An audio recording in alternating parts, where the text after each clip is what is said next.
नमस्कार, मी नितेश कदम फ्रॉम डिजीवन अलिबाग. आज आपण डिजीवन स्टार ॲप्लिकेशनमध्ये नवीन फीचर्स ॲड केलेला आहे इन्व्हेंटरी टर्न या बाबतीत माहिती घेऊया. तर इन्व्हेंटरी टर्नमध्ये जर तुम्ही बघायला तर डिजीवन स्टार तुम्ही जर ॲप्लिकेशन ओपन करताय तर त्यामध्ये एक नवीन फीचर्स ॲड झालं आहे इन्व्हेंटरी टर्न. जर तुम्ही इन्व्हेंटरी टर्न टॅब जर ते ओपन करताय तर यामध्ये तुम्हाला जे पण तुमचे मॉडेल्स आहेत त्या मॉडेलची तुम्हाला पूर्ण लिस्ट जे आहे ते दिसेल. त्याचबरोबर त्याचा कोणता ब्रँड आहे ब्रँड तुम्हाला त्याचे शो होणार. सेकंड थिंग त्यामध्ये ब्रांच कोड म्हणजे कोणत्या ब्रँच कोडच्या जसं अलिबागचं आहे तर तुम्हाला अलिबागचे ब्रँच कोड तिथे शो होते.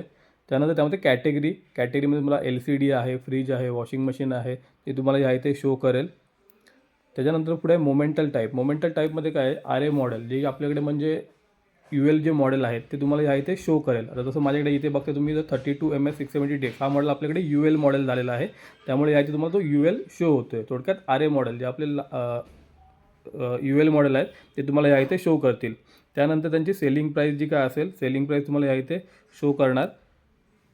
पुढे तर जात आहे ROL. प्रत्येक स्टोरचा तुमचा ROL एक सेट केलेला असतो. त्याची तुम्हाला या इथे ROL क्वांटिटी तुम्हाला या इथे दाखवलेली आहे.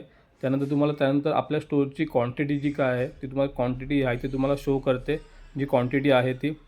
त्यानंतर पुढे जात आहे तर करंट वेअरहाऊस स्टॉक म्हणजे आपला जो वेअरहाऊसचा स्टॉक किती आहे तो तुम्हाला या इथे शो करणार. त्यावरती जर तुम्ही डबल क्लिक करता तर तुमचा जो हायेस्ट जो स्टॉक आहे तो तुम्हाला तिथे शो करेल. म्हणजे तुम्हाला इझिली समजून जाईल की किती आपल्याकडे जास्त स्टॉक आहे आणि कोणता मॉडेल तुम्हाला सेल करायचा आहे. तर त्यावरती तुम्हाला तो दिसून जाईल. त्याच्या पुढे जायचं तुम्हाला CMS सेल म्हणजे तुमचा करंट मंथचा सेल काय आहे तो तुम्हाला या इथे शो करेल. तुम्ही कोणता मॉडेल या महिन्यामध्ये सेल केलेला आहे तो या इथे तुम्हाला मॉडेल वाईज प्रत्येक दाखवेल. त्याच्या जर पुढे तुम्ही जाता तर सेकंड लास्ट मंथ सेल म्हणजे 2 महिन्याचा तुमचा लास्ट मंथचा सेल काय होता त्या मॉडेलचा तर तो तुम्हाला या इथे पूर्ण शो करणार. तुम्ही कोणत्या मॉडेलचं किती सेल केलेलं आहे तुम्हाला ह्या इथे शो करणार.